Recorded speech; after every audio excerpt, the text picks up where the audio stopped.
Discovery, and the shuttle has cleared the tower.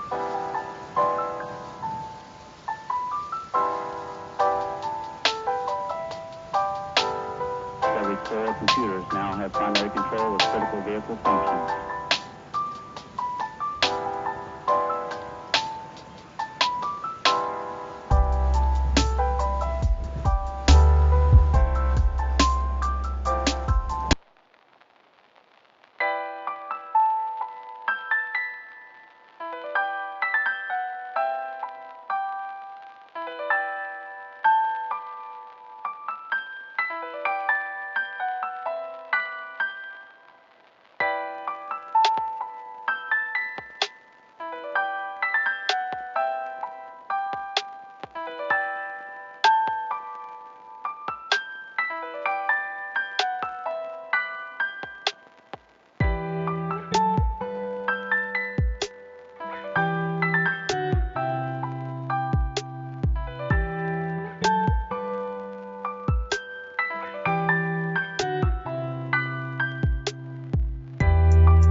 Hey everyone, how's it going?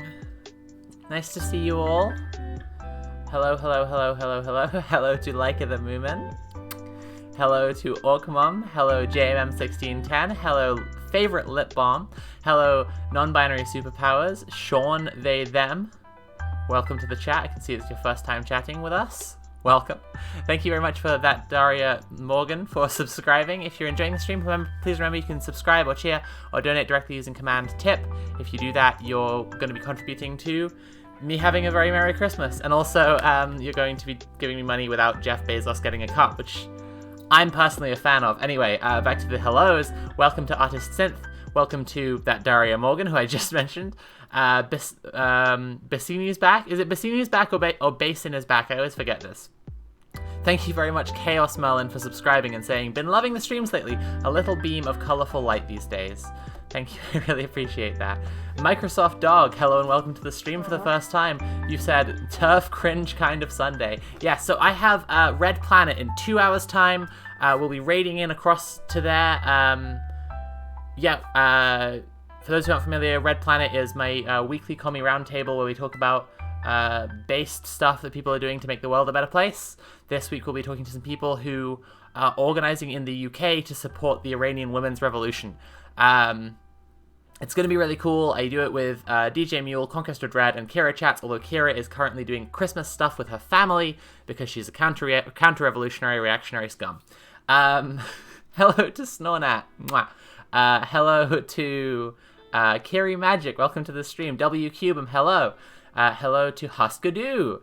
Hey to Anne Divine and Y Signal and who else is here? Sarah's One Tonen. I don't entirely follow the joke of the username, but good for you. Hello, hi. Hey Conrad, that outfit is adorable. So looking cute AF. Thank you so much, Conrad. I really appreciate that. It's actually my pajamas because I'm depressed. But sometimes you stream in your pajamas and people enjoy it, so that works out. Non-binary superpowers. Hello, Empirate28. Hello to Goat-Eyed. Hello to Brock Rocks UK. Hello to Thicky Comrade. Fantastic username. As a thick comrade myself, I enjoy. And hello to Lady Knight the Brave as well. Thank you for joining the stream. Okay, so I'm going to actually be talking to Lady Knight the Brave later this week for a project that I'm doing. So basically, what we're going to watch a little bit of today, just now, first up, is Ye has carried on his nonsense. People might already be familiar that Ye went on Tim Pool's podcast that I can never remember the name of, Don't Tell Me I Don't Care. Then he went on to InfoWars and said that he loves Hitler. Very cool, very normal. And then he went, and so what people I think don't know about is the latest, is that he was been interviewed by Gavin McInnes, the founder of the Proud Boys, who also helped to found Vice. Very strange character, storied history there, but not really worth the time of day beyond the footnote that he founded the Proud Boys. Real shithead. His entire brand is built off the question of whether he's just dumb or just racist, and it doesn't matter. So we're going to be skipping through this interview a little bit, looking at some select clips that I think are important. Then I'll take a brief break, and then we'll look at a little bit of turf cringe as a palate cleanser before Red Planet. How does that sound to everybody? Conrad says he's a fasci gang leader, all you need to know. Yeah, I mean, I pretty much agree. That's pretty much the deal with Gavin McInnes. So McInnes has said that he is doing a series called Saving Ye. I don't think that he's going to save Ye from anything, what with being a Nazi himself. But you'll see as we progress through the interview. As with last time, I am doing this to talk about cult tactics, to talk about the attention economy, to talk about how fascists are trying to popularize fascist talking points. We will be talking a little bit about how Ye is clearly suffering from poor mental health, because he clearly is. This does not exonerate him from his beliefs, which I think are quite authentically held. As is evidenced by some of them, like, kind of, some of the, like, delusion that he's experiencing actually serves in evidencing that he believes the things for real. Whether he believes the things for real or not, however, he is causing tangible harm to Jewish people in the real world. So that's all you need to say, really. It does not behoove us to try to weigh the contents of his soul. What matters are the actions that have been taken in trying to recruit him into this far-right machine, and what the purpose of it is, and where it's going, and so on. Right. So, let's go over to here. I'm gonna need my... It's usually my editing setup, but it's to look at this screen over here and saving Ye. All right, shall we start? Okay, can we hear it all? Can everybody hear this okay? Is there a Sophie from Mod Discord link, by the way? My Discord is actually for $5 plus patrons. Thicky Comrade, thank you very much for tipping £10. Payday was Friday, so thank you for all your great content, both on YouTube and Twitch. Happy I can finally catch a live stream. Thank you, I really appreciate that. That's really nice of you. Conrad says, I hate admitting Nick Fuentes is right about something, but his use of the Dark Knight as a metaphor where Ye is the Joker, right-wing media is organized crime, and Nick is the obedient dog is pretty much spot on. Yeah, I mean, that is true. I don't think that clip is in here, by the way. Conrad is referring to something that I know about because I listen to Knowledge Fight. Knowledge Fight is fantastic, and if people don't know about it, it's a really good podcast that's extremely worth checking out. Everyone can hear okay? I'm trying to... Yeah, I've seen some yeses. Okay, cool. So, any last things before we begin? Remember to stay hydrated. My lighting setup is a bit severe today, and I don't know entirely... It's because... So I usually have a backlight, which makes everything green back there, which makes me a little bit more pink. Pro tip for the dolls. But it's currently being used to put light onto the mushrooms I'm growing so that the time-lapse camera can capture them. Also for an upcoming project. So I'm just like, it's a bit like glaring, you know? I've got that like Posey Parker setup going on. I ate too much cake and I feel queasy.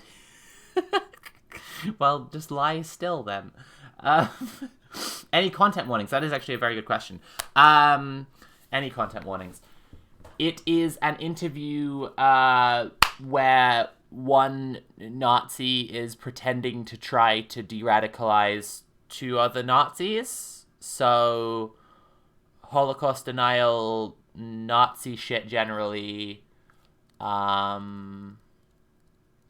Yeah, you know, big time anti-Semitism time. It's the big old hating on the Jews o'clock is the content warning. Ye is anti-abortion now. That is one thing I will say. So, although it's not like he spends a long time hopping on it, I will say that is something to be aware of. If it's something that you find completely, like, intolerable to, like, see, which is completely valid, because, honestly, I think if I were a person with a womb, I would get pretty fucking sick of seeing people without wombs constantly have opinions about whether abortions should be legal. Anyway. I think that's it for the content warnings for now. Cool. So... Those censored TV creeps copyright claimed Hassan a few days ago for watching this interview, so a bunch of free speech absolutists there. Yeah, they really hate censorship on censored.tv. This is the one thing I will say as well. So we'll click over here. I wonder if I can get the right shot by clicking around. The wide shot of the three of them... The wide shot of the three of them on... Oh, let me move my donation bar so you can properly see it. The wide shot of the three of them on censored.tv really looks like some extreme hardcore gay fetish shit is about to happen. Like, it's... The vibe is, in fact, extremely rancid. Okay, I'm gonna pull up my notes so that I know what timestamps to jump around to. Cool. Yeah, I mentioned that I'm going to be talking to Lady Knight soon. I'm writing about the Ye situation, and I'm having a little interview with Lady Knight, a little interview with Feek to make sure that, you know, black voices and Jewish voices are represented, and also, you know, so they can point me towards anything that I might be naturally blind to as a white and a genteel. Sorry, shit, I've been watching too much of Gavin McInnes. I just call myself a white. Okay, cool. Let's get into it, I think. So the first few minutes are so timestamp heavy that I might just be playing for about 3 minutes with a lot of pausing, basically. So let's just get into it, right? And remember, if you're enjoying the stream, please consider paying for the stream. You can subscribe or cheer or donate directly using Command Tip. If you use Command Tip, please do that, but also all the other things help as well. And if you have Prime, by the way, you might not know this, you can link it to your Twitch, and you can give me a Prime sub, and a Prime sub is real, actual dollar money that I get into my bank account and makes me feel warm and happy inside, but doesn't cost you anything. So consider if that's an option to you. Okay, cool. Let's crack on with it. All right, shall we start? I think we shall. Yay. The editing throughout is like it's a fucking Adult Swim skit. Nick, we're here. So this is Saturday afternoon, 2 days after the InfoWars interview, and I was just telling you before we started filming that we were watching it at home, and Ryan and I were just looking at each other. About every 20 minutes, we'd look at each other and just go, like, this is a big deal. So he's going to tell Ye, what people's reactions to the InfoWars interview have been. Please feel free, if you have not seen this, to make your predictions in chat to what people's reactions have been. Because he has two reactions that he says people will have had. And I'm sure you can guess at least one of the reactions. This was an event. And I think that I mean, there's a spectrum of reactions, of course, and the biggest reaction, the most positive one, is it's the craziest, most punk rock thing since the Sex Pistols got kicked off the Bill Grundy show. So okay, that's reaction number one. Did anyone predict it's the craziest, most punk rock thing since the Sex Pistols kicked off the Bill Grundy show? Did anyone predict that? Okay, well, I'm sure that you can all predict what the other reaction is going to be, right? You all know what the other reaction on the other end of the spectrum is, right? Are we gonna? Oh, should we listen to? But on the other end of the spectrum, people are saying this is bad for a presidential campaign, to say the least. Where do you stand on that spectrum? So, what is the InfoWars thing they're referring to? Okay, I'm gonna say this just now. I know a lot of people have come in. But I'm only going to do this once now. Okay. On November 28th, Kanye West, going by Ye now, went onto Tim Pool's podcast with Nick Fuentes, neo-Nazi, should only be always described with the context that he is a neo-Nazi and Holocaust denier, and Milo Yiannopoulos, also a neo-Nazi, describes himself as an ex-gay because he realized that the Nazis he was in with would not tolerate him being gay anymore. Ye, Nick Fuentes, and Milo Yiannopoulos went onto Tim Pool's podcast. Tim Pool provided mild pushback to Ye's recent anti-Semitism. If you're not familiar, he tweeted that he was going DEFCON 3 on all Jewish people. Ye stormed off the interview. On December 1st, I believe. December 1st, I was actually looking at the count. I know that looked like I was looking to Nat, but she's actually in the other room because she's got a really bad cough right now. December 1st, Ye went onto InfoWars on the Alex Jones show and said that he loves Hitler, that he repeated a bunch of Nazi talking points like Hitler invented highways, and while Alex Jones and Nick Fuentes tried to have their choreographed dance around white identity politics and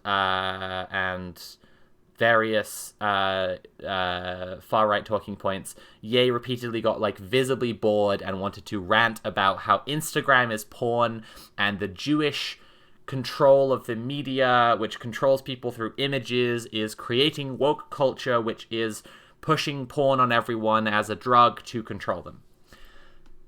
Cool, we've done it. If you want to check out the archive of me watching a little bit of that interview, it is on my archive channel. You can find it by searching Sophie from Mars Streams on YouTube. That is the recap. It's not happening again. Thank you, Oozing Tulip, for subscribing. We will now crack on with watching the Gavin McInnes interview. And one more time, for context, Gavin McInnes is the founder of the Proud Boys, and that's the most important thing he's done in his life. And I'm sure he's really proud of himself. Cool. I think it's awesome for a presidential campaign. Yeah? To have someone that's honest, that understands the state of the world, and that's ready to listen to what the American people need. But Hitler's got a pretty bad reputation. Well, who made that reputation? Yeah, so we can see that Ye, I keep on doing this. You can keep on seeing that Ye's entirely pilled on being massively anti-Semitic at this point, and has been entirely receptive to the Nazi talking points of the people around him. Yiannopoulos is managing his presidential campaign. Nick Fuentes seems to be completely inseparable from him at this point. They just seem to go everywhere together. I'm not entirely clear of the ins and outs of the three of them and their relationship. I do have questions about bank accounts, which will come up later on.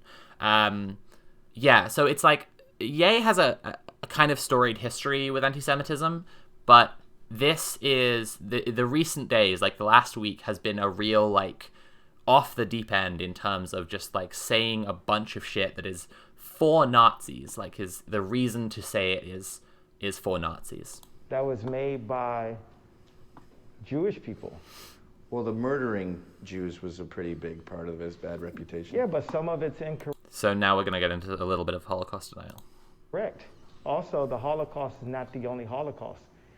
So Okay. for them to take that and claim, we have abortion right now. That's eugenics. That's genocide. That's a Holocaust that we're dealing with right now. So because Jewish people control the majority of the media. later on in the interview, he will say that Jewish people don't abort their own kids, but promote abortion, especially towards black people, because they want to practice eugenics. Along with banks, along with real estate, along with malls, they can control the narrative. Like, history is written by the winners. So I don't know if he is referring to the term, like the like mall, like the gangster term for like a gangster's girlfriend, or if he means malls like shopping malls.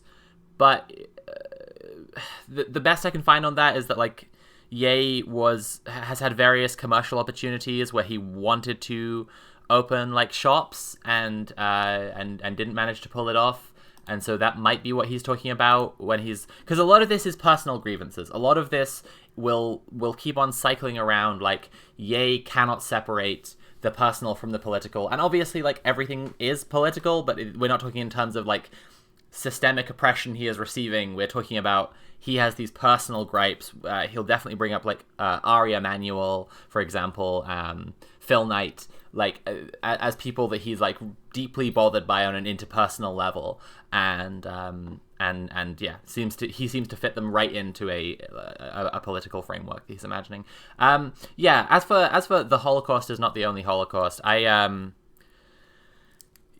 it is. That's what that word means. But honestly, I mean, like, throughout all of these interviews, he has demonstrated like a complete lack of understanding of so much what he's talking about. Now, that is not to suggest, as I said last stream, that like anti-Semites are generally smart people, but he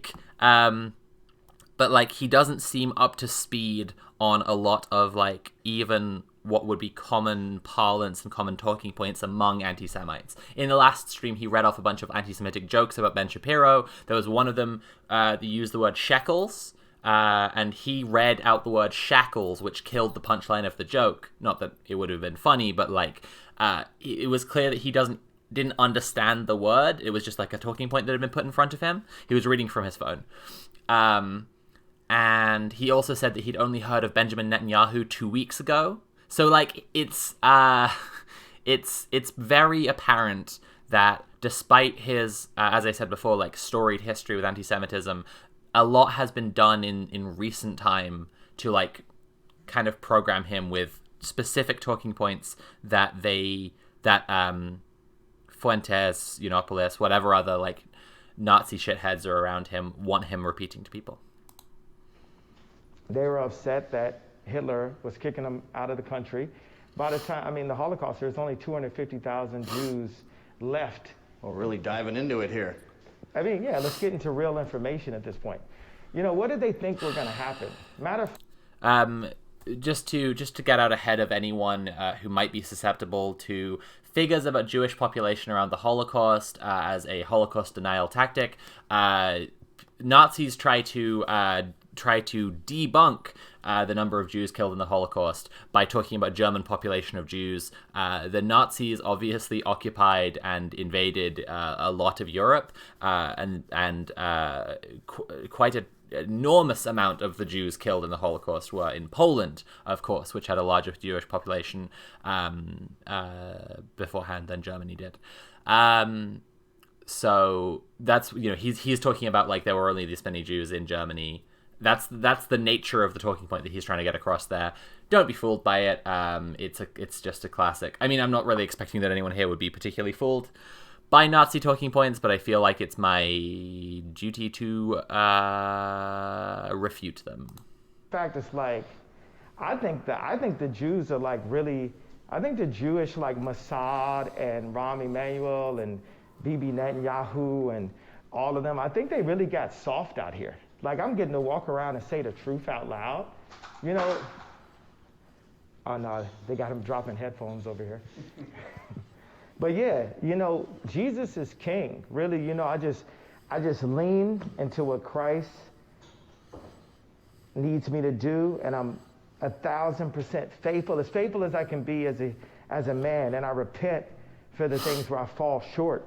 So there's a couple of things there already that I want to just like touch on. One is, sorry for talking so fast, by the way. It's just that there's a very, very dense interview.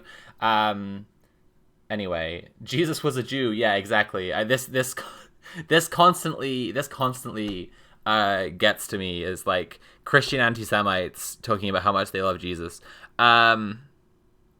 Anyway, firstly, shit, I lost my train of thought. Oh, this is bad. I was saying about talking fast. It's because the interview is very dense. I do want people's feedback. That's why I wanted to stream a lot of this stuff, is because I think that it's important to keep on kind of discoursing over this, so that we... I don't want to... I don't want to exclude anyone's positions on this. Like, I want to exclude Nazis' positions on this, but I want to be able to get a range of feedback from different perspectives, because I think it's really important to... like, for the discussion of this. It's just I think I wrote in the script something like it's an entangled, wretched rat king of different issues, and I just want to make sure that, like, there isn't anything I'm kind of obviously missing out, because I'm kind of overwhelmed by all the bullshit going on here, you know. And right, what was I saying? I was saying Lady Knight, for reference, I was not calling Jesus King of the Jews. I do understand the distinction. Anyway, what was my guy just saying? I'm just gonna rewind. Needs me to do, and I'm 1,000. You know, Jesus is king. Really, you know, I just lean into what Christ needs me to do, and I'm 1,000% faithful as I can be as a man, and I repent for the things where I fall short.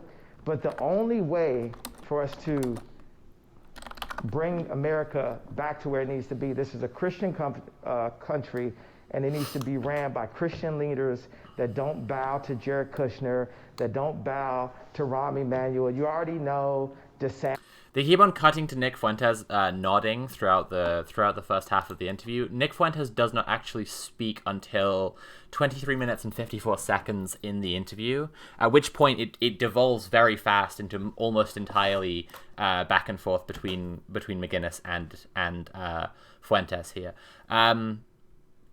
Yeah, so what I was going to say was that I've been reading Religion and the Racist Right by Michael Barkun recently, and the tradition of the Christian identity movement in America relies heavily on an old anti-Semitic idea of, like, the tribes of Israel. The idea is that of the tribes of Israel, the Jews are not the ones who are supposed to rule Israel because they rejected Jesus, and then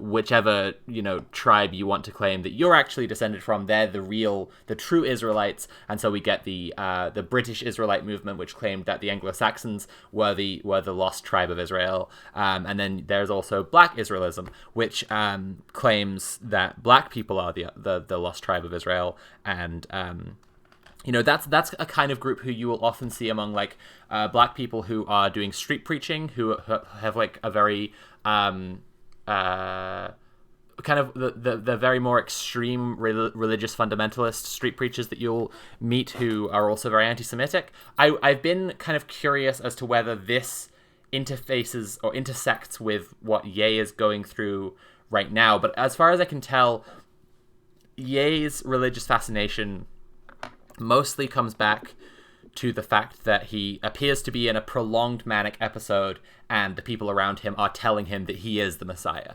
Yeah. Is Nick's role here just to keep yes-anding Ye?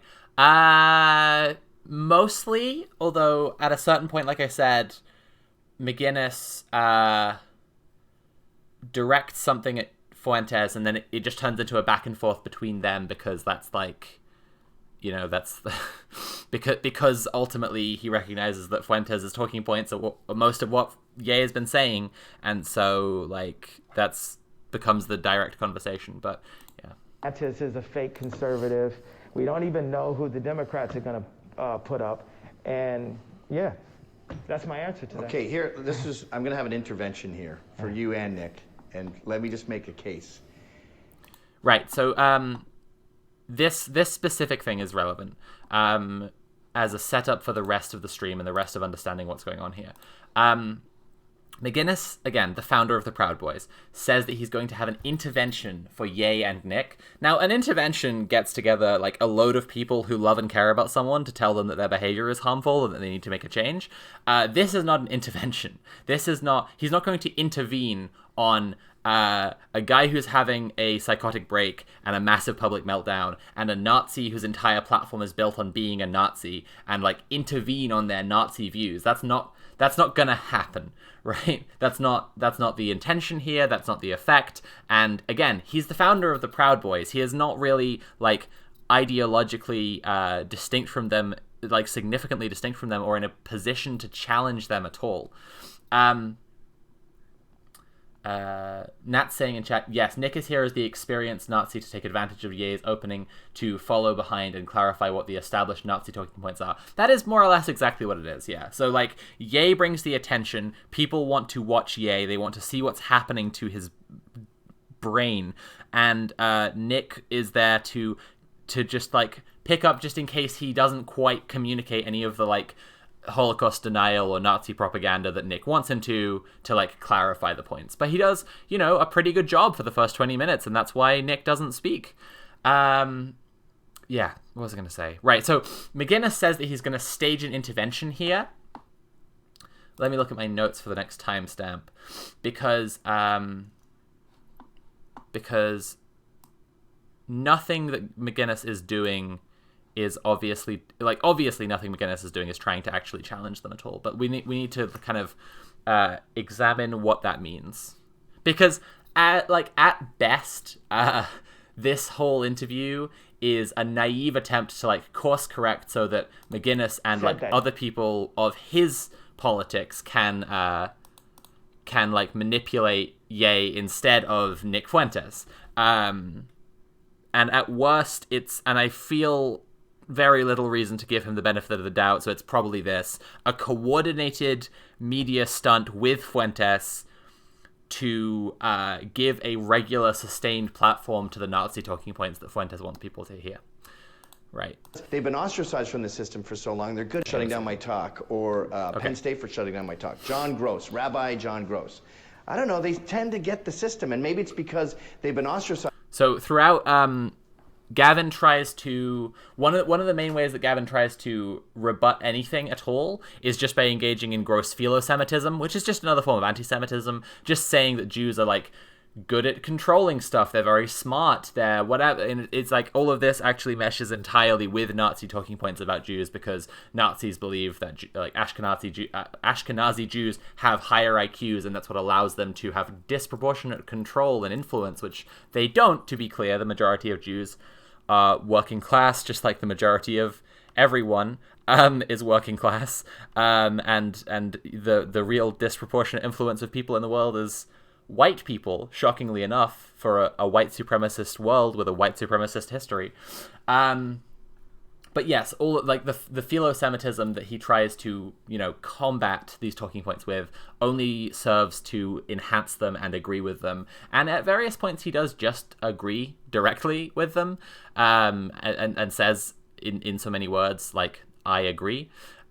This part is to do... This part coming up has to do with is just something I noticed that was to do with the population of Jews in America. From the system for so long, they're good at hustling. They complicated the system. They put it in Yiddish. Every business needs a hipster, a hacker, and a hustler. We're good hipsters in that we're creative. The hackers and the hustlers, that's like the tech guys. Asians tend to dominate the hacker part, the tech part. Hustlers, salesmen, guys who can set it up, they tend to be Jewish, and they would be an integral part of your campaign. See, stereotypes exist for a reason. Sure, I'm fine with stereotypes. I'm sure we'll get a lot of Jew votes, but the only thing about there is it's actually not a... Why would he think he's going to get Jewish votes? That's just a bizarre, like... Again, I think that this is something that plays into the nature of, like, he's experiencing a prolonged manic episode, because, like... Why would he think any Jewish person would want to vote for his openly anti-Semitic Nazi campaign? A lot of Jew votes, because there's actually not a lot of Jews in America. there's 5 million Jews in America. We have, if you include the right. So there are actually 7.6 million Jews in America. When I raised this with Nat earlier, she kind of said like it could kind of just be a rounding error, as it were, or like kind of lazy research. But I'm quite wary when we've already had a discussion point where he deliberately downplayed the number of Jews who lived in Europe before the Holocaust, downplaying the number of Jews who live in America. There's something that unsettles me about it. So illegal aliens, there's 400 million Americans. There's how many potential voters are there in America? 300 million potential voters, 260 million. Sure, right. Yeah, 260 million voters, but yet the Jewish people run America. And also, they got China scared. Citation needed. And I don't think that they run, I don't feel like they run Russia, but everywhere else, they're all in South Africa Most of the now. oligarchs are Jewish, aren't they, in Russia? Okay, well, they run that too. But Christ runs. So this is just a weird thing of like far right politics at this point. There is some divided opinion on Russia, although like broadly, a lot of Nazis support Russia and Russia's invasion of Ukraine and Putin. But there are also some people who see Ukraine as this like kind of opportunity to fight off like evil Eastern hordes and defend the West. So it's kind of a weird thing. I'm not sure that it entirely plays into the interaction that they just had there, because as far as I can tell, they weren't so much disputing the nature of Russia as disputing how Jewish Russia is. Although, yeah, they could be that as well, because like if Ye says that he doesn't think that Jews control Russia, and he is saying that Jewish control is the issue with the world, then like maybe he is saying he supports them. McInnes has like a massive history of being an anti-Semite as well. He does have, as far as I'm aware, he does have like Jewish acquaintances and friends, but he also has done prolonged rants talking about just being very anti-Semitic on his show, on broadcasts and stuff. And yeah, again, he founded the Proud Boys, which is rife with anti-Semitism because they're a street gang of Nazis. So, big surprise. Anyway, it's just unclear to me entirely what McInnes thinks he's getting across if he's supposedly having an intervention when he says that the oligarchs who control Russia are all Jewish. The world. Jesus Christ is king. I'll just say explicitly, I don't think that he thinks he's staging an intervention. He's obviously not staging an intervention, but my point is that I don't think he even thinks he is. And there's a power structure. I talked about it on Alex Jones, where it's the old families, and these aren't Jewish guys. It's like Italian, like Medici, that territory. Then it goes to Vatican, which is the blood of Peter and not Paul, and Peter denounced Jesus. And then you go to BlackRock and Vanguard, you go to the financial groups, and then beneath that, you have governments, you have the world leaders, so to say. Then you go to Hollywood, where Ari Emanuel is getting too much credit, because even though his UFC fighters couldn't make him any money until they got on YouTube. Right, so I'm gonna stop it there and try to dissect a little bit of what was just said, because he is talking about a hierarchy of political control in the world that he is crediting to Alex Jones. So we can assume that he is kind of talking about what he thinks Alex Jones thinks the New World Order looks like, and he's described these layers of control, and then he talks about Hollywood, which he puts almost last, but then and therefore kind of implicitly we can infer he thinks lowest, but they go throughout this interview talking about like media control and communications control and control of images as being like the central problem. And essentially it's the classic anti-Semite and classic Nazi description of the world, that Jews have a lower place naturally but have usurped the order of things. So at once they are like inherently wrong and bad and weak, but also they've manipulated things to have this overwhelming power over everything. As a tangent, the reason that he's wearing this mask is to do with image.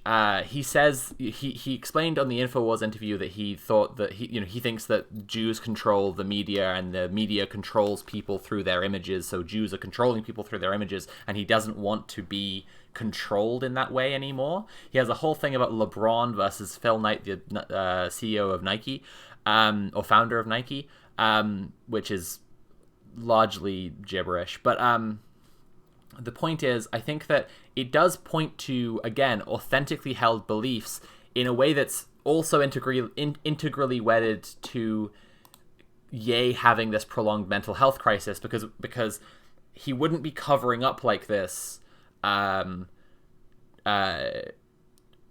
like if he didn't believe what he's saying about them controlling his image. Like, he believes the thing he's saying about like the media controls people by controlling their images, the Jewish media, as he's saying it. And so my point is that Piers Morgan, for those unfamiliar, Piers Morgan is scum, said that he had been texting with Ye, I think this was just after the InfoWars interview, and said that Ye's intention is to just cause maximum offense.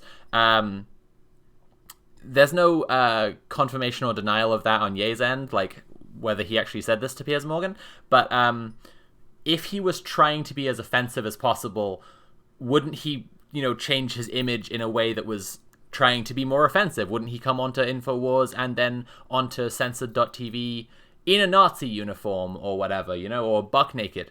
I think that the fact that he has covered every inch of himself like this points to that he does authentically believe the thing that he's saying about his media image being controlled. And that means, like I say, that it's roundabout because it's by way of his massive, prolonged crisis right now, but it's also, I think, points to him authentically believing the wildly anti-Semitic conspiracy theory he's spouting. He's still considered this like champion Hollywood guy because he's the one that wrote the open letter after he had the humiliation. And as I said, also he is now talking about It's like a one sec, sorry. He's now talking about his personal beef with Ari Emanuel, and I'm going to skip ahead because, as I said, he just goes into his personal beefs with people very frequently in a very, very bizarre way. Cass P13, thank you so much for tipping £10. I really appreciate that. Remember, everyone, if you're enjoying this, I suppose, you can subscribe or cheer or donate directly using command tip. Right, where were we? So the next thing I want to talk about is... Oh, I already mentioned this, actually. He says in the interview that... He says that Jewish people promote abortion, especially for black people, but don't abort their own kids. This is like patently untrue. I'm not sure that we need to get into like him saying it and it not being true, because it's just like, no, like citation needed, I guess is all I would really say. Like it's just a bizarre thing to say, and obviously horrifically anti-Semitic. I'm just going to skip ahead a little because I want to talk about, so I want to get to here McInnes' next like question for them, where he gets into like, if Ye succeeded at becoming president and he could make policy decisions, what would he do? And this is again where I really get to like, McInnes is not trying to rebut them. He's not trying to stage an intervention. He's not trying to do any of this shit. He's trying to give a platform to anything that they want to say. So I need to play a sustained bit because I need to play like McInnes' question and then their response. President of the United States, the Hitler... You're not following Christ, and the decisions that you make, you should have no influence on that. Well, that's going to be a tough thing to institute. So you're president of the United States. The Hitler thing does not hurt your campaign. First day it helps my campaign. Okay, it helps your campaign. Yeah. You're in office. It's day one, and someone walks in and they go, so what are we going to do about these Jews?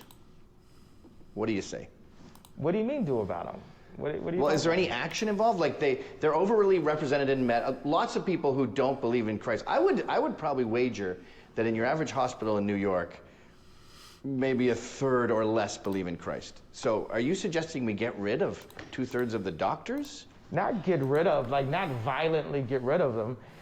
Fire them?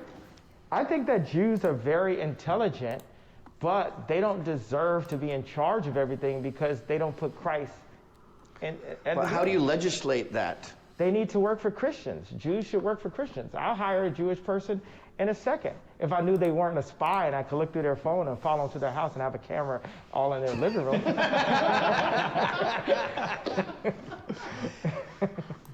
Okay, so this is laughed at as if it's a joke and as if he's kidding here, but he's not kidding. He is, I mean, like saying that he thinks that Jewish people could be spies, and that he would hire a Jewish person on the condition that he could totally surveil everything they're doing.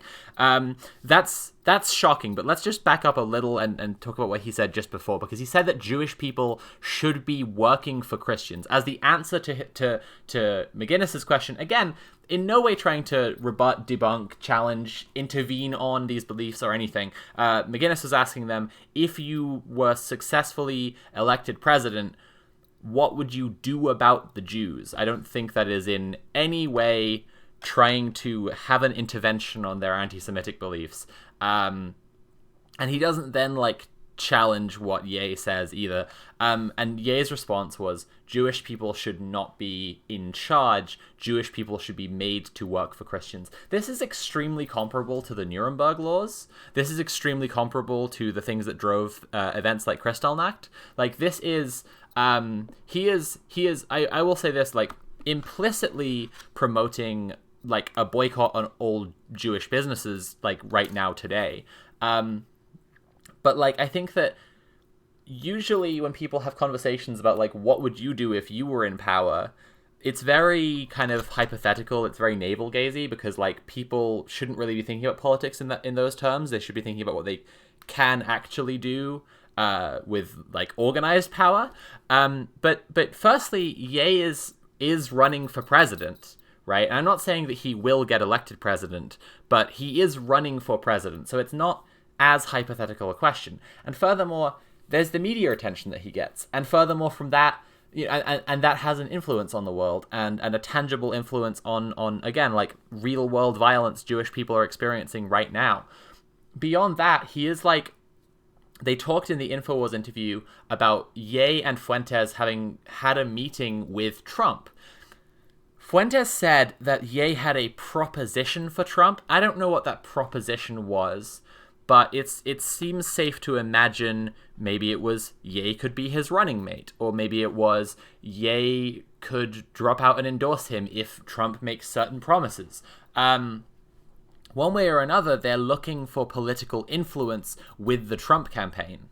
And what Fuentes obviously wants for political influence with the Trump campaign is for it to be more openly Nazi. Because the fascist base that Trump appeals to at the moment are, yes, fascists, but no, and I know this sounds like splitting hairs, but no, not technically Nazis. They're the Christian identity movement, they're QAnon, they're MAGA, they are people who, yes, are absolutely fascists, but their anti-Semitism is something you will encounter in the kind of deeper levels of their, like, conspiracy cult. Not something that is baked through and through in the entire base. Not something that they proudly declare with their whole chest, and not something that they would be making policy and legislating around, right? Whereas I'm quite curious, to say the least, but, like, concerned by this idea of a proposition that they had for Trump. When Ye is then saying in this interview, you know, McInnes asks him, what would you do about the Jews? He says Jews should be forced to work for Christians. It just, my problem with anti-Semitism is it feels like a mental rut where, as Jared Taylor says, if it rains on your birthday, you blame it on the Jews. And it stifles creativity. We have to spread out the blame. And I think the blame should be spread to modern liberal elites. The Jews stifle my creativity, I tell you that. So again, in terms of actual ideological pushback, there's not really an ideological pushback as much as there is a brand pushback from McInnes. So McInnes is a fascist. He founded the Proud Boys. He is very racist, extremely queerphobic, and his entire brand is more or less built on the. As I said before, the question, is he just dumb or is he just racist? And it doesn't matter which one he is, but the point is that his brand is built on this post-ironic, always joking, always trolling. The name of the Proud Boys comes from a song that he says he doesn't like. Or he says that it comes from a song, whereas actually, like, you know, they're proud, right? They are proud of being men, of being white, of being Christian, whatever. Like, it's about them having a fascist identity movement. The as I say, the ideological pushback here is not so much ideological because these people just share an ideology. It's a brand pushback because McInnes can't commit fully to the Nazi bit that they're doing, right? So his pushback throughout this interview is at its absolute most to say that it's not the Jews, it's the liberal elites. It's the liberal elites who are the problem, and it's not a race problem, it's everyone who is a liberal elite, which, firstly, has frequently just been coded language for Jews anyway. Secondly, does not meaningfully distinguish in terms of, like, a conspiracy of power. Like, you still ultimately will wind up with the same questions about, like, where did they get their ideas from? And then 9 times out of 10, fascists will answer you, well, it's cultural Marxism, which comes from the Jews. He tries to insist. We'll get into it in a second, but he tries to insist in a thing that he calls ethnomasochism. It's just a nightmare to listen to. So, buckle in for some fun, I guess. Sat and slept at David Simon's ranch in Canada. But before we get there, I do have one quick stop I want to make on the way, which is into the media and said, here. We need to cut down the amount of Jewish people in the media. That's going to be absolute catastrophe. Yeah, there would be no media, right? Immediately no media. But don't you think Jews have helped you get rich? And where's that money today? Well, it's frozen, I guess. Yeah, as soon as I didn't play by what they wanted to use my black voice for, they froze everything in front of everyone. They took the IP, they smear me every day, and I feel freer because of it. I'm far happier, and, you know, I'm just in love with life. All right, whatever. So the thing about his accounts being frozen, the first time I heard this, I thought that he was talking about getting banned off Twitter. Then he clarified that he was talking about his finances and not being able to use his bank account. Now, I said this on a previous stream, but I'll repeat what I openly admit to be speculation here. I wouldn't even say this is my opinion, because it's not my opinion. It's a possibility that I want people to consider, because he has repeated now multiple times that his accounts have been frozen and that he can't use his bank account. And he says that obviously this is Jewish bankers and whatever.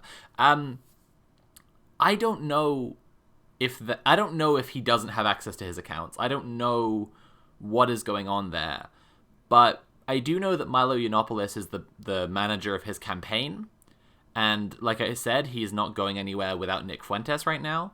And at risk of being a broken record here, like, I don't think that him having a mental health crisis exonerates him from any of his behavior or any of the tangible harm that he's causing in the world.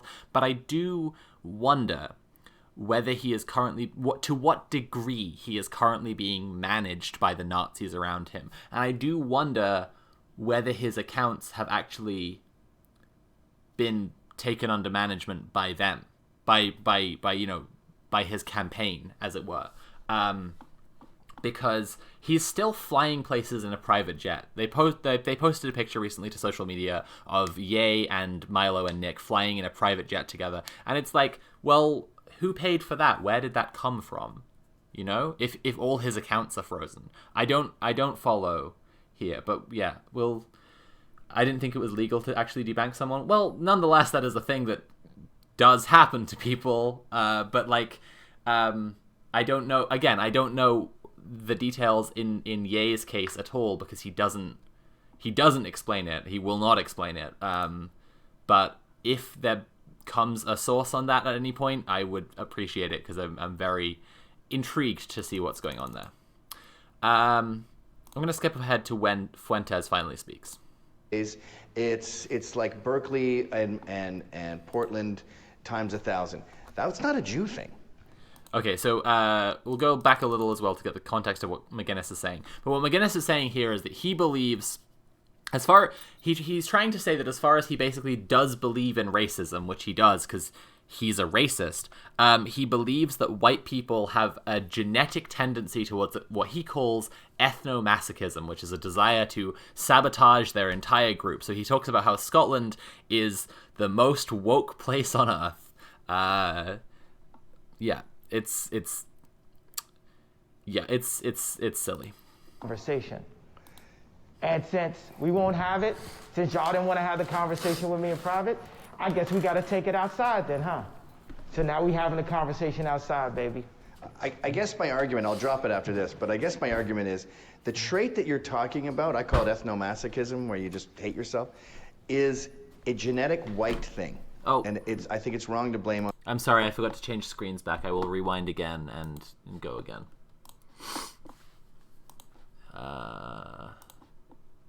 Here we go.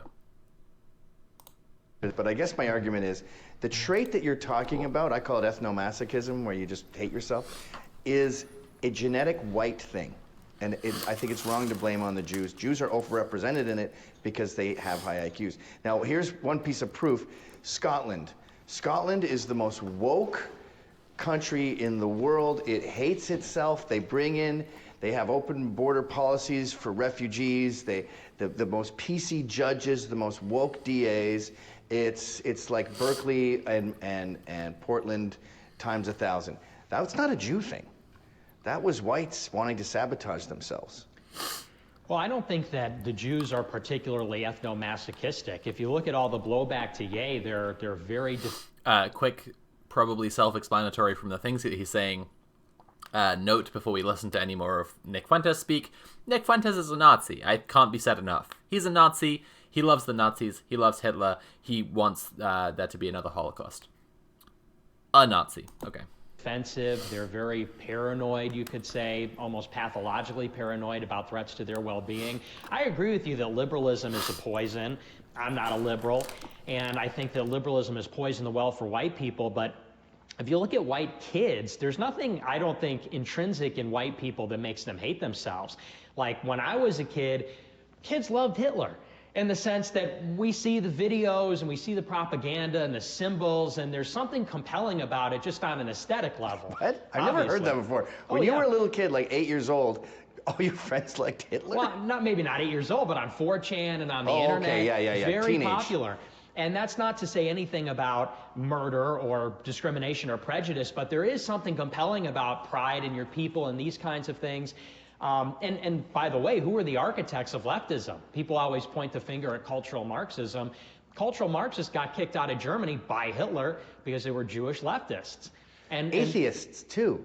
Like Marx, Soros's dad, they were all atheists. I think when you look into this sabotage, you're going to see a disproportionate number of people who don't believe in God. Right, so this is what I really, really mean about Gavin McInnes obviously proposing, like, no pushback whatsoever with his intervention into these Nazi ideas, right? What Fuentes just said there was, I don't think Jews are ethnomasochistic because they are constantly looking out for attacks against their racial group, and furthermore, they control everything, so clearly they aren't self-sabotaging, and the Germans had to, Hitler tried to get rid of them, and it's compelling to have a pride in your race, and yeah, that bizarre thing about, like, when I was a kid, everyone loved Hitler, which as a brief tangent, if he means that kids like him on 4chan, aged 13 or whatever, loved Hitler, he's talking about internet groomers. He's talking about literal child grooming Nazis on 4chan who, as well as posting enormous amounts of child sex abuse material, were trying to groom kids into that Nazi ideas. This is what's happened to Nick Fuentes. He has been groomed by adults who wanted him to become a Nazi by them pretending online to be the same age as him, and he still believes now that was what happened. He still believes now that the people he was talking to online, who are by the design of the website anonymous, he believes that they were kids his age and not, 30, 40-year-old Nazis, which is very obviously what they were. Anyway, he was saying that the Jews had to be the cultural Marxism had to be kicked out of Germany for the protection of the white race. And then McInnes's response is to say, yeah, and they're atheist Jews as well. Firstly, this is just another common Nazi talking point, is like, it's the religion of Judaism. Sometimes it will be the religion of Judaism itself is evil. This is the school of thought that Fuentes adheres to. He talks about the Talmud being Jewish law and it containing all of these rules about being mean to Gentiles and being like pedophilia being okay and whatever. Firstly, the Talmud is not Jewish law. That's not what the Talmud is for. And secondly, every single claim that he makes is a complex web of nonsense, gibberish lies. Of course it is, because he's a Nazi. But another school of fascist thought, somewhat deviating from probably like the classical Nazi one, is that it's the atheist Jews who are the problem, because it's Jewish culture as opposed to the religion of Judaism, which is why we should be especially wary of people who are culturally Jewish but atheist, which is just exactly what Gavin says back there. He says we'll see a massive a disproportionate number of people who don't believe in God. And yeah, again, there's actually no meaningful pushback here, because that's not the purpose of what's going on here at all. Well, but there's something about Judaism, too, though, that it's not just that they don't believe in God, but they don't believe in Jesus Christ. Right, so we're going to take a big jump forward here to 29 minutes, if I can. To head pornography usage in the last... Whether they're Jewish... Because so for this section, it is almost entirely just McInnes talking to Fuentes back and forth. Ye barely gets a word in edgeways, because, as I said before, Ye is saying things that he's been told to say by Fuentes. There are parts of this that are very clearly, I don't want to say he's arrived at on his own, but very clearly things that Ye cares about, right? The Bible, because he's the second coming of Jesus Christ, right? The Bible being law, and the Constitution being reconfigured to align with what the Bible says. Instagram is pornography, and they're trying to push porn on everyone, and Rahm Emanuel and Ari Emanuel and Phil Knight and blah blah blah.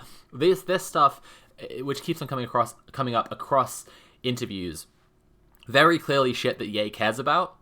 And then there's other stuff that he's saying that, like, he demonstrates a repeated lack of actual comprehension of what he is saying.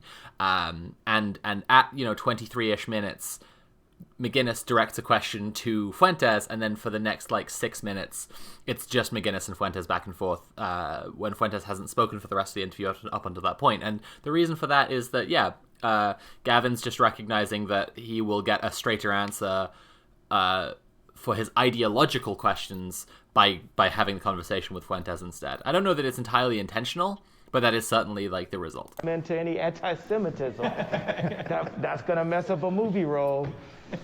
Okay. So he's going to come back around on his question now about what if they were president and vice president. And his way of framing this question, I think, is probably one of the strongest, examples of, again, within McInnes's brand of everything is trolling, everything is ironic, everything is just a joke, is the strongest indication that he is offering absolutely no pushback in any way whatsoever, because he asks them how they would go about fixing the Jew problem. what do you say, Nick, if you guys are president, vice president, well, you're too young, but you know what I mean, hypothetically. How do you institute this? When, not if. Fixing the Jew problem. Well, I would... In medicine, for example. Well, I would pass. I think in medicine it's less of an issue. The real issue is communications, because... And if he is just kidding and just trolling and just being ironic... Fixing the Jew problem. Saying fixing the Jew problem, right, if it's just a joke, should evoke or elicit some kind of response from Ye and Nick that indicates that they get that it is ironic, tongue-in-cheek language, right? Well, I would... In medicine, for example. So just vice president, the reaction is you just... know what I mean, hypothetically. How do you institute this? When, not if. Fixing the Jew problem. Well, I would... In medicine, for example. Well, I would pass. I think in medicine it's less of an issue. The real issue is communications, because mass communications has changed the world forever. 100 years ago, and particularly 30 years ago, we need to have Christian standards guiding that, because the goal of our society is to be moving people into heaven. If you have atheists, whether they're Jewish or white, running the media, it doesn't facilitate that. So how do you fix that? So I would want Fire decency standards. I would want, even if you can't say we're going to have the government come in and fire all the Jews running the media, let's have the lawmakers make laws that govern the media, that say... Right, so Gavin has claimed his entire career to be a free speech guy, a libertarian, despite the fact that he's organized a fascist street gang. His website is called censored.tv, but here he is like humoring this guy. Again, if there were any actual ideological conflict, this would be probably the time to speak up and do something about it, right? But like instead, he's just sitting here with this guy proposing that there be decency standards and there be decency laws to control the media for Christian God-fearing standards, right? And yes, as Prince Infidel's pointing out in chat, Fuentes did just say Jewish or white, because Fuentes does not consider Jews to be white, and this is a distinction that kind of comes up repeatedly if you watch the full interview, which I cannot advise that anyone do, to be clear. But that Gavin is talking, considering white Jews to be part of the group of white people. Fuentes is not. We don't want pornography on the internet. We don't want pornography, frankly, anywhere. We don't... An idea of being... I'm just going to skip he forward was here like he's single, but his relationships... Pointed out recently, and I've been saying this for a long time, these women are not just libidinous ladies that enjoy some intercourse. Oh yeah, so here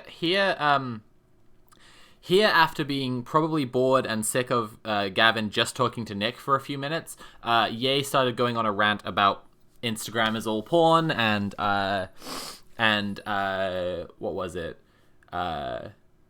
Yeah, he'll say in a minute, anyone that likes a photo of a woman that's half naked with a string up her butt is a sexual predator, because he thinks that he's been manipulated into having a porn addiction which killed his marriage or something.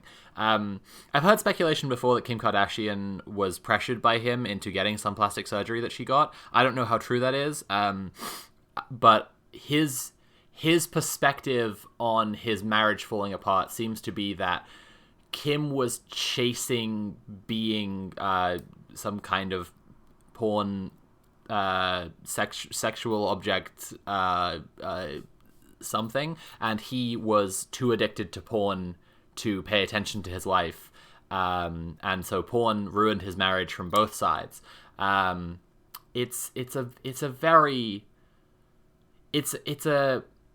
The fixation on porn with Ye is kind of hard to pick apart because he doesn't speak clearly about any of it.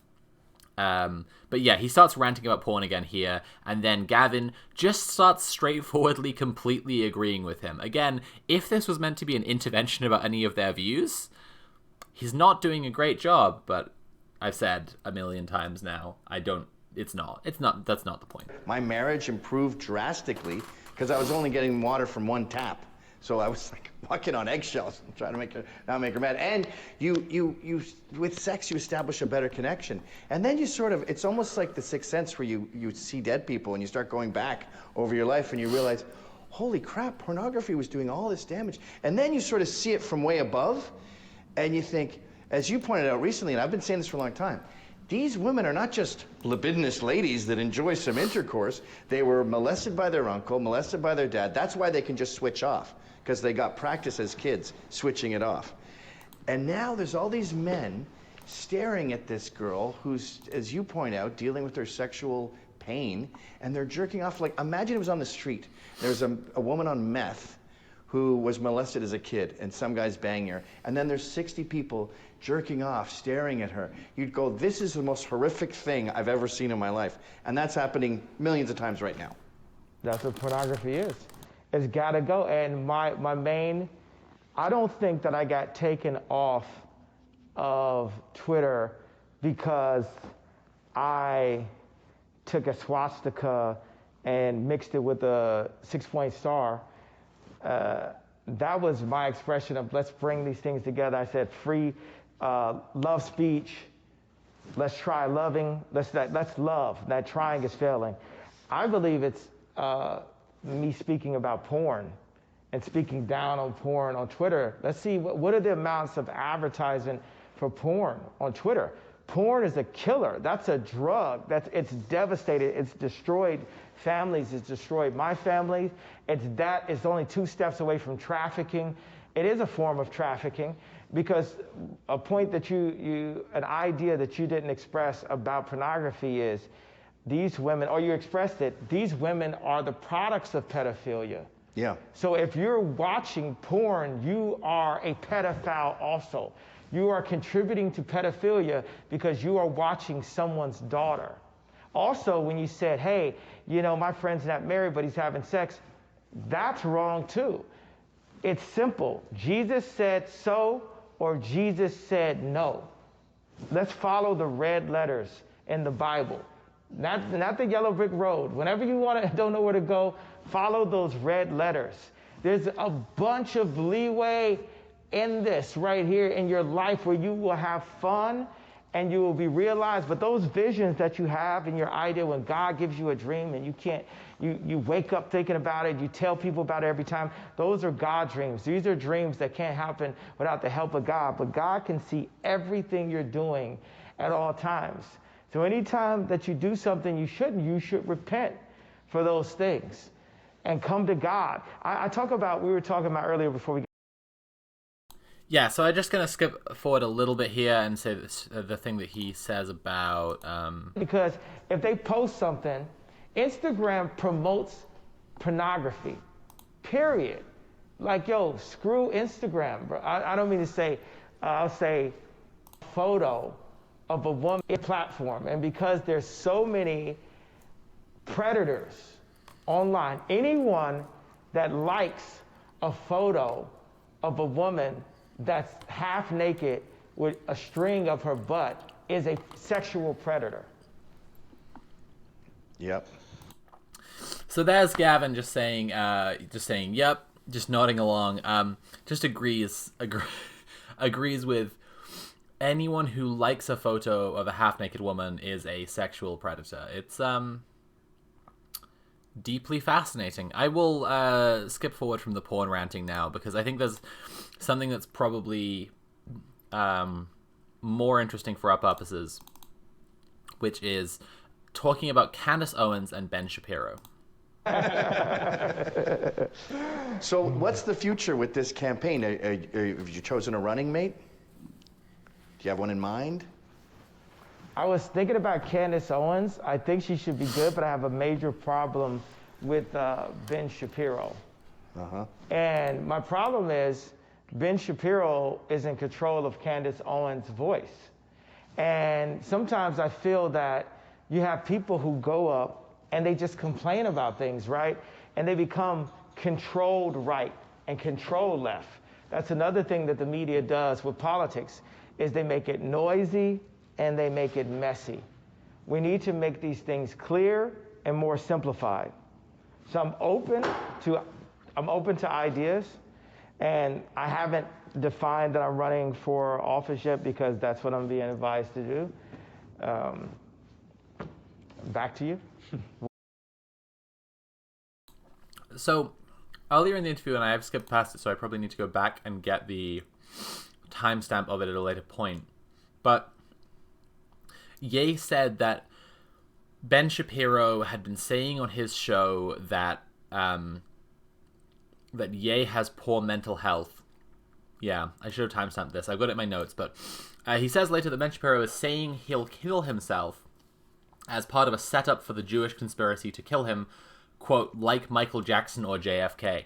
It's a fascinating clip. I'm sorry that I didn't timestamp it before so you can watch it just now, but he says, and I don't know if Ben Shapiro has said that Ye will kill himself. I could entirely believe that Shapiro has said that he's going through a mental health crisis because he's going through a mental health crisis and everyone can see that. It's extremely, extremely clear. But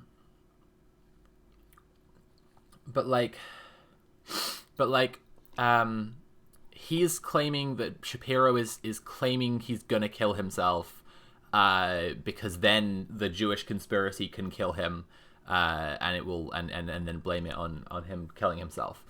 It's very interesting that he says it's interesting that he says like Michael Jackson because okay. I mean, Michael Jackson was briefly called out for being anti-Semitic at one point. I guess that Ye now believes that Michael Jackson was killed and then written off as a suicide to cover things up. But he also says like JFK, and I guess if he thinks that Israel is responsible for the death of JFK, which I think he said in the InfoWars interview, I follow that comparison that he's making. But JFK did not. Nobody thought that JFK had killed himself. That was very strange. Anyway, now Gavin is going to ask them a little bit about their policies if elected president. What are your policies on, say, abortion? Would you make abortion illegal? Yes. Well, what are your policies on immigration? Would you fortify the wall, close the borders? I know you like the idea of fortifying the wall. I need to discuss how we work with South America more closely. How we as One America bring back our industry. So I don't have a clear answer immediately on that. What about gay marriage? Is it allowed? The thing about that, 95% of gay people don't get married anyway. So it's a very liberal thing that is put up to cause these headlines. Yeah. All my policies are going to follow the Bible. That's it. And there's no gay marriage in the Bible. So there I feel you like go. gay marriage was something where they saw us getting married and they go, what are you guys doing over there? Oh, we're getting married. It's awesome. You have kids and stuff and you stay with people. I want to do that. Oh, you can't do it. I want to do that. Okay, fine. Then they went and they went, this sucks. I don't want kids and you can't fuck anything that moves anymore. And we're like, yeah, that's the deal. Why did you break into this? And it's the same with women in the workforce. They're like, what are you doing over there? Is it like Don Draper and you have drinks and you get rich? And you're like, no, it's a lot of Excel spreadsheets and talking about inventory. I'm like, this is boring. I'll do maybe the Facebook page for you guys. I'll save you from any more of Gavin McInnes's Type 5. It's pretty dire. And I guess the only other thing is in his policies is him talking about wanting to align the Constitution with the Bible. All our Christian brothers and say, are you following the words of Christ? So I love everyone. I love black, white, straight, gay. That is what leaning into God is, and that's the only way we cure the world, is by loving. Now, as far as setting up the rules of the country, this is a Christian country, and the rules of the country will be based on the Bible. We're going to realign, we're going to align the Constitution with the Bible and update it, and we're in the process of doing that right now. Wow. Well, that's a pretty perfect way to end the interview. Yay, thanks so much for letting me talk to you, Nick. Yeah, so I mean that completely aligns with Christian dominionist theology. Christian dominionists are the largest kind of growing broad umbrella term for the fascism in the United States. Yeah, the belief that the Constitution should be rewritten to just follow biblical law. So we can see kind of clearly the base that's being appealed to here, if it wasn't clear enough already from him saying that he loves Hitler. Final remarks from Ye. I still don't really understand how today's conversation relates to InfoWars. You love Jews, but you're canceled for anti-Semitism because you also love Hitler, but you love everyone equally. Good guys and bad guys. Yeah, Jewish people can't tell me who I can love and who I can't love. You can't force your pain on everyone else. Jewish people, forgive Hitler today. Let it go. Let it go. And stop. Yeah, and I think that is, that's Kanye West, or Ye, sorry. Okay, well, thanks so much for watching through the interview with me. People's thoughts? Yeah, we're still reeling from forgive Hitler. Yeah, it's quite a lot, isn't it? Yeah, I don't know entirely what I want to say right at this point. I want to say that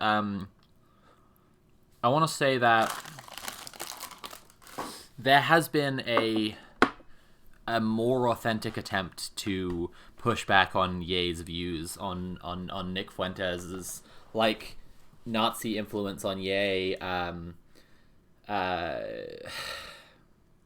in the other interviews. Tim Pool was clearly uncomfortable, Alex Jones was clearly uncomfortable. These people are grifters and they're driven by profit and they don't care at all what they're actually platforming. Otherwise they wouldn't have someone on who's saying that he loves Hitler. That wouldn't be a thing that they would do.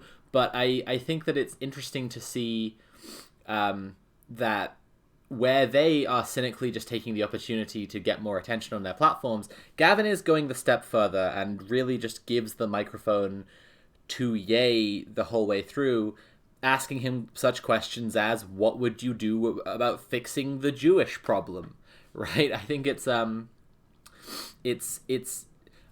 McInnes has said that he wants this to be a series called Saving Ye, where he tries to save Ye and continue with this intervention.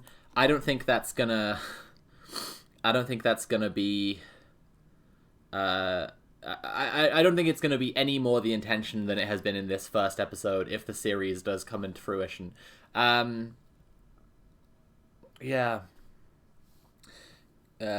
is an actual Nazi like Fuentes, like Milo. Yes, absolutely. He's absolutely a fascist. He's founded one of the biggest fascist street gangs in America today. If by save you mean groom. Yeah, well, thank you, Gola from below. But I this is what I'm saying. At best, at absolute most generous interpretation, we can see this interview as trying naively to course correct from Nick Fuentes' Hitler-loving Nazism, be that because he actually thinks it's wrong, it's not that's not the reason, or because he thinks it's bad optics to say that you love Hitler.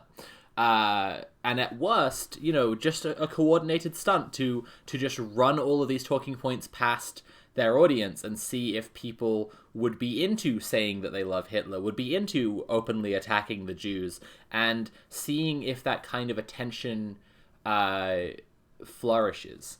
And I think that, yeah, that's what I want to talk about. That is one thing I definitely want to talk about when I'm writing about this in the project that I'm working on, because so much of this is cynical, so much of this is just profit driven, right? And I think that the only two ways where your Tim Pools, your Alex Joneses, your Gavin McInneses do not go from here to promoting Ye more, giving him more time to speak, even going, hey, you know what, I realized he's right about some of those things.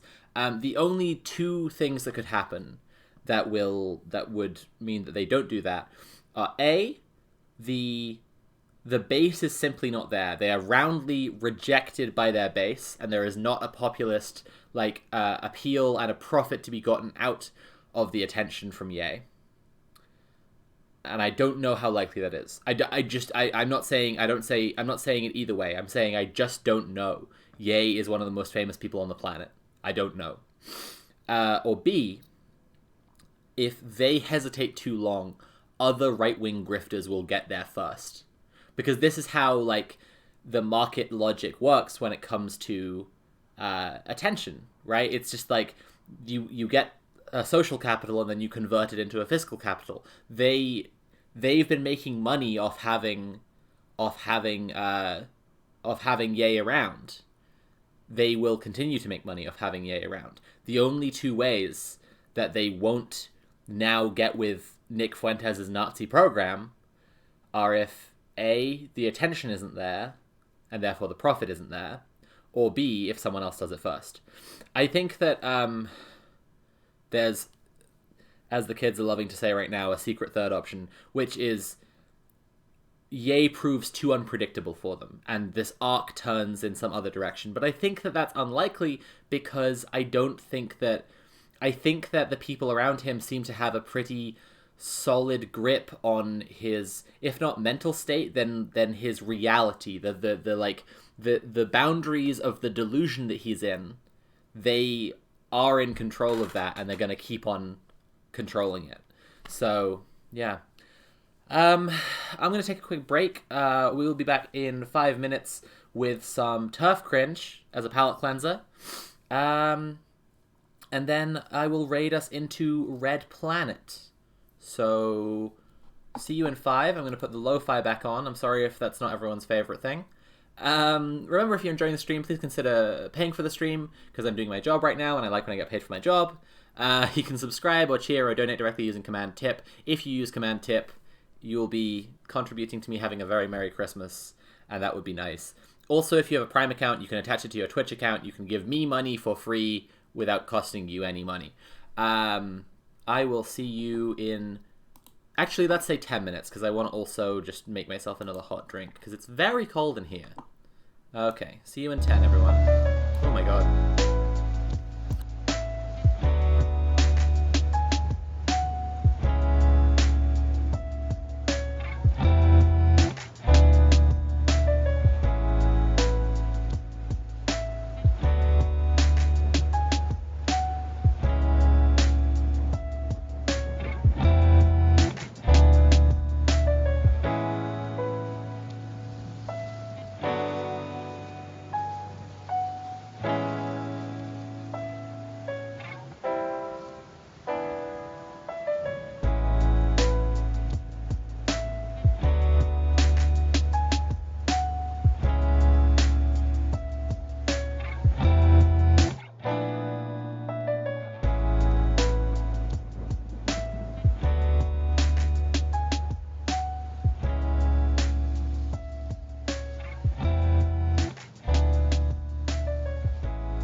shuttle has cleared the tower.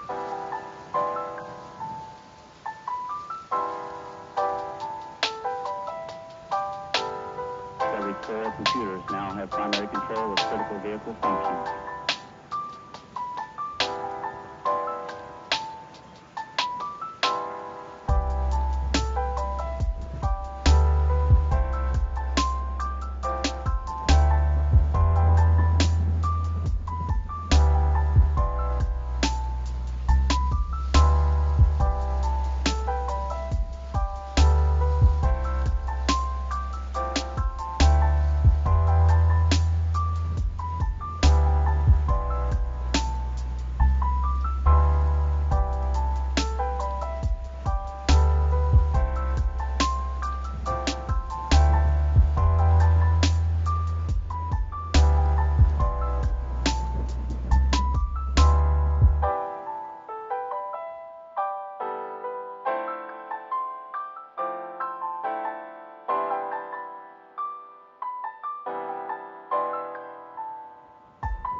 Okay, I'm back. Hello.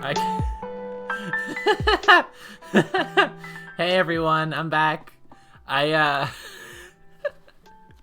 went outside. I'm sorry that the stream the gap was longer than I said it would be.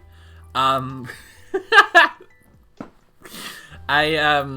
got very excited because it's snowing outside, and I love Christmas. I love winter. I love the snow. It's one of the things I love most is when it snows. It just makes me very excited. It probably wasn't very responsible streamer thing to do, to just leave you all, to just disappear away. But I love the snow. It's so beautiful. It's just one of my favorite things. I just love it. Right, we were gonna do some. I'm sorry. I love the snow. It's so beautiful. I wish I could take you all outside with me right now. It's still coming down loads. There's so much of it. It's right. Big Red Boy 1234 says cringe. Oh. Okay. Cringe video. Are you asking me to play a cringe video, or are you saying that this is cringe? I'm saying that I love Christmas and the snow, my guy, so... The Grinch has actually shown up in chat right now and is trying to tell us that Christmas is cringe.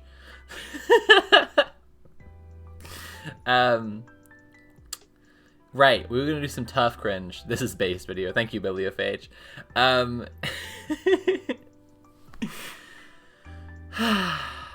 I love winter. I love Christmas. Chill War Space, thank you so much for gifting 5 subs to the community. Sarah the Green Ranger, Valerie Valkyrie, Royal Krampus, Jordan B. Cady, and Gumba Master.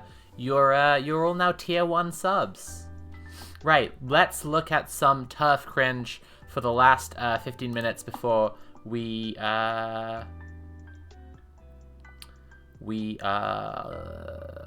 raid into Red Planet. Sorry, my brain has entirely switched off because I love Christmas. I'm sorry, I just love the snow. It's so beautiful. Right. Let's put this window over here. And then it's time to look at some tweets. Who here loves tweets? Quick show of hands. Does everyone here love tweets and love Twitter? I know I do. Right. So, Sophie has unlocked her bimbo arc. I unlocked that a long time ago when I started injecting myself with estrogen. I have to read 5 books for a new video and focus on academic topics because it's use it or lose it. If I don't do this, I'm just gonna my pink brain will take over. I will only be capable of giggling and be shopping. Okay, right. Let's go look at some tweets. So, I'm just gonna turn the lo-fi off as well, actually, because I think it might be a bit intrusive to this. Right. Probably don't actually need my headphones for this bit either, because I don't think there's any sound I need to hear. I don't think there's any sound bits. I think. I don't know. Alright, cool. I would watch a video of Sophie giggling about how much she likes Christmas. I'm sorry, I shouldn't have gone outside and left you all, but I'm just very excited. It's the first time it's snowed all year, and usually it doesn't snow until, like, you know, January or something, and it's such a special treat when it does snow, and it's just very exciting. Okay. Okay, I should, we should actually get on with looking at the thing we're supposed to be looking at. Let's do it. So,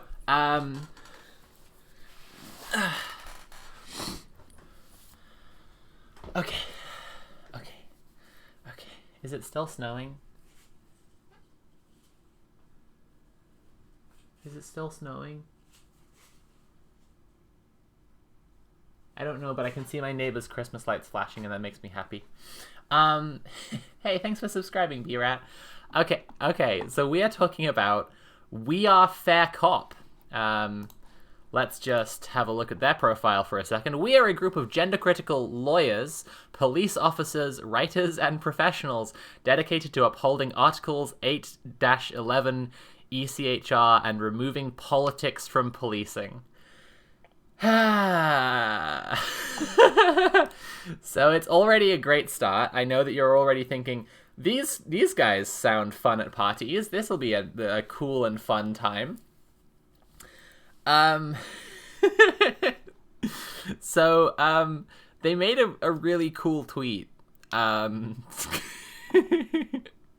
They made a really, really cool tweet. So, I mean, you're already seeing a bit of it here. Let's go have a look. Shieldwall, thank you so much for donating £10. Okay. So, oh my god. Cleveland police posted I think it was like a cartoon, like a furry cartoon that the like kid of one of their officers had done after a community outreach thing. So this is the kid. Oh, you know what? Actually, I'm not going to focus too much on that because I don't want people to. I don't want to draw more attention after this kid. But they're like 14, right? The naivety of the police is astounding, and that's the most generous interpretation of we can put in of whatever. The 14-year-old girl, cough, proposes furry domination with the police as a willing militia.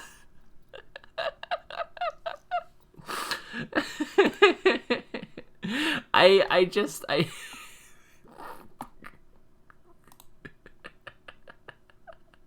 am also a fan of furry domination.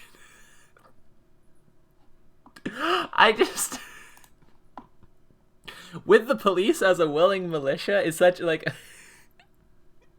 gender criticals have reached like a new level with the cringe. I swear to God, they're deliberately like ramping it up. I Thank you so much for sharing my artwork with the police department and the world to spread awareness that We the Furries exists. To the furry community, thank you for all your compliments. We can do better in spreading the furry domination for our voices to be heard and praised.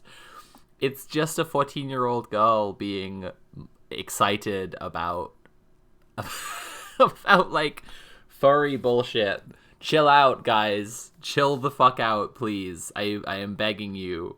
Difficulty rating absolutely impossible because fucking TERFs, let alone TERF cops, are biologically incapable of chilling the fuck out. Okay. So Cleveland police said there's no hidden messaging or political statement being made in the art. It is an innocent design created by a young girl. Can we ask that the people respect the talent and consider the impact the negative comments may have on such a young person? Brief moment here. I will really try to not talk too much about the artists themselves because I don't want to, like I say, draw attention. Because I think there is actually a safeguarding issue in like not drawing too much attention to like a 14-year-old girl. A cab. There are much worse things that the police have done. But just like, I know you were excited about your daughter's art, and that's nice and really supportive, but just don't tweet it from the official police account. That's actually just a bad idea, because shit like this will happen. Not making this happening anyone's fault except the TERFs, though, to be clear, because fucking hell. Right. There is no hidden messaging or political statement. The police should exist to protect all people from crime. They do not exist to promote niche sexual fetish or to help people who dress up as animals achieve domination.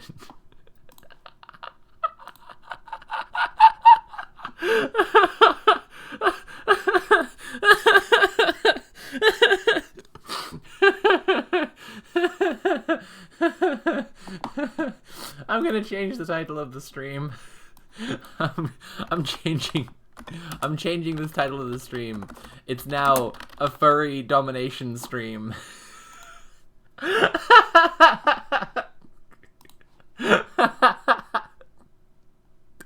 This is so silly. This is so unbelievably silly.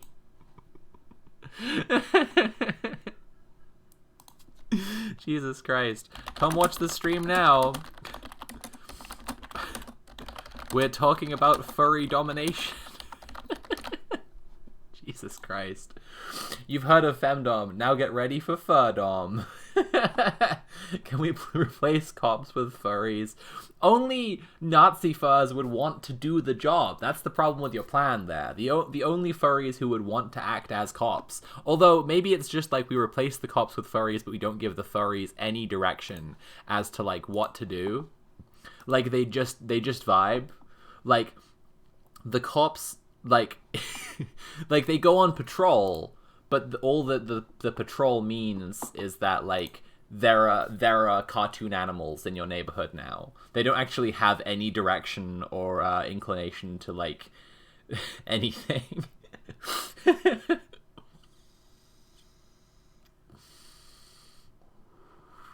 And suddenly this stream gains 300 more viewers. That would own. Okay. Now we're going to get to the best tweet. We're going to get to the best tweet in this thread. So the next one, I'm just trying to space it out. Okay, so the next one is, either the police engage with and support every single subculture out there and thus have zero time to do their actual jobs, or they stop this bizarre pandering to particular groups which is divisive and spreads distrust. My dude, this is a Wendy's. My guy... They just shared like that, like some pig's daughter did some fucking furry art, and they just wanted to be supportive and promote that. Is this turning into? Oh my god! I'm getting some emotes in chat. Is this, have I unlocked something in my chatters? Oh Christ!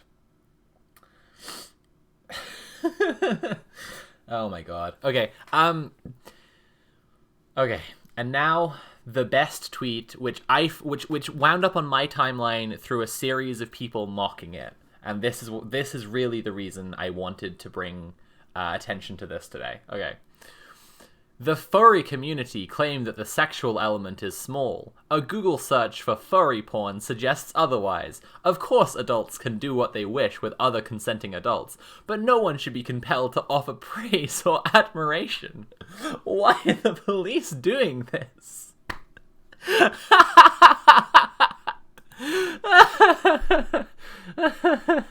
Oh my god. This is so fucking much. This is so fucking much.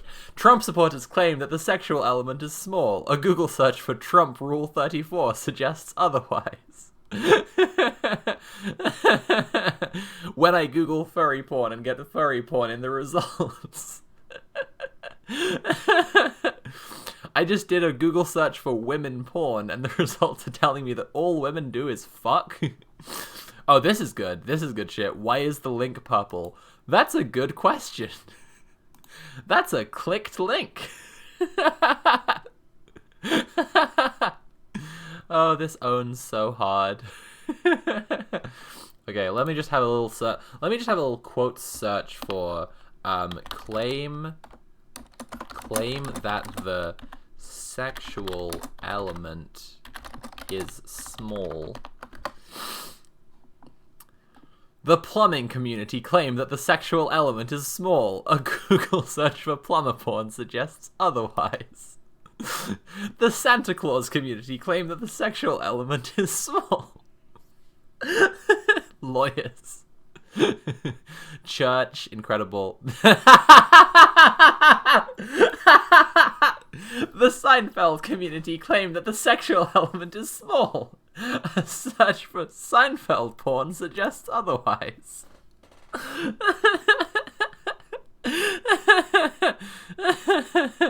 Jesus Christ.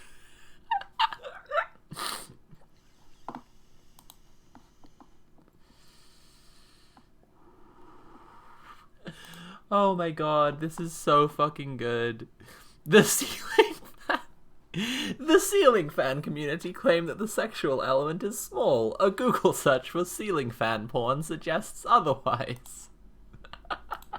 I just don't know what like fucking motivates someone to just be this unhinged. I mean, I do. I've spent way too long I spent way too fucking long investing my time and energy and brain space in trying to understand what makes people this unhinged. But also at the same time, like, I just, and the link was purple as well. The link's fucking purple as well. It's so much. It's so fucking much. Oh my god. The furry community claim that the sexual element is small. Pornhub just saw a large spike.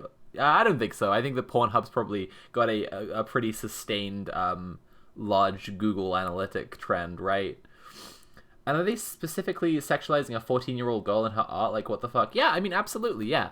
Gotide commented, and they're specifically sexualizing a 14-year-old girl in her art? Like, what the fuck? Yeah, absolutely. Like, it's all as unhinged as it can possibly be, but like naturally they keep on replying to everything, talking about her being a 14-year-old girl by saying like 14-year-old girl, as if like like they don't believe the cops, like the oh fuck, they think. Hang on a second, no, we have to work through this one for a second, because like, look, I don't trust the cops. Kids, don't trust the cops. But, real talk for a second, they're not only not believing the cops and that the cop's daughter drew that art, they are not believing that she is actually a 14-year-old girl. Now, you could say they're just saying she's not a girl because they don't believe in transgender people. But also, like, they would say 14-year-old girl. Am I wrong? They would say 14-year-old girl if that's what they meant. So they believe not only are the police lying about oh my god, the layers to which I'm just clicking into what their understanding of reality has to be for them to say what they just said. And they're actually like, oh my god. This is bending my brain. This is too fucking much. One sec. I'm just gonna check in on the Red Planet crew.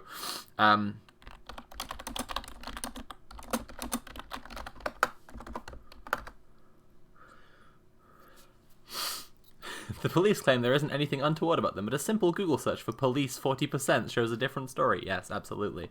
I actually clapped at the police 40% joke in the H. Bomber Guy video. It was an embarrassing level of fangirling, but I was just blown away by the 40% police.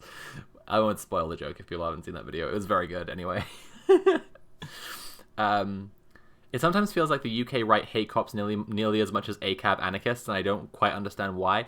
It's it's like, I think that a crucial part of it is that, like, in the UK, there is only one response to anything in terms of policy, and it just ban the thing. Like, we only know how to ban and nothing else. Like, our politicians can ban it or not ban it. There's like, our government is just like a fucking button that says ban, and they're just presented with different issues. And so like the right, see the police as curtailing their freedoms because of enforcing a sorry, I'm distracted by a Red Planet message. Oh no. Pals, the plan to raid Red Planet is not going well because of reasons.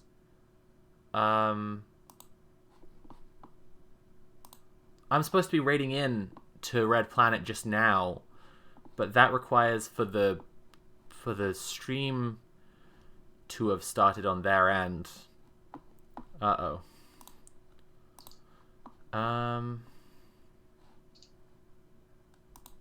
Hello. Wait a sec.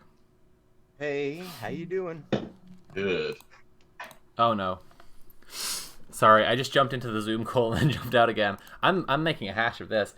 I wanted to be able to raid into the Red Planet, but like we need the. Okay, Mule is here. Everyone, I'm gonna pay attention to my other monitor for 1 second and just sort things out. And then we can get the raid going. Or would people here be comfortable with me raiding into the channel if it's not live yet? Would you be happy to just hang out in a blank chat for 1 second? We're going to be talking to some people from, I think it's called the Red Roots Collective, who are in the UK organizing to support the Iranian women's revolution. So it's incredible stuff they're doing. It's going to be a really, really cool episode of the show. But yeah, Mule isn't live yet. Okay, I'm just going to raid in. The other monitor is actually a lizard Sophie keeps on her desk. I wish. I love lizards. Fuck. I want a lizard now. I am going to do that. I'm going to raid into Mule. That will be where Red Planet is in a minute, I guess. And then, like I say, it's an exciting episode, so I really hope you all stick around. Thank you for sticking with me through all the grueling Nazi shit. Thank you for hanging out for the terf palate cleanser. I hope you all feel our palates have been cleansed. Remember, the Red Planet community says the sexual element is small. And yet, anyway, for those who aren't familiar, Red Planet is a weekly comedy roundtable show where I talk with DJ Mule, Conquest of Red, Kira Chats, except she's not here this week because she's doing family Christmas stuff, and a guest about what the guest is doing, what based stuff they're doing to make the world a better place. And we're going to go, oh, hey Tim, we're going to go over there now. And that's where the show is going to be, where we're talking to people from the Red Roots Collective. As I'm saying, it's about the Iranian women's revolution. It's going to be really fucking cool. So stay tuned. Follow through with the raid. Check out my Patreon, patreon.com/SophieFromMars if you want to support my work. And yeah, I'll be... Oh, one last thing. If you did come for the Yay content today, I am going to be making a little video about Yay soon. So if you want to see that early, that will be on patreon.com/SophieFromMars. Okay, everybody get in the raid, get in the raid, get in the raid, get in the raid. I want us all to watch Red Planet. Okay, cool. Everybody, thank you so much for joining me. Have a lovely night. I'll see you in a mo over on Red Planet. Bye!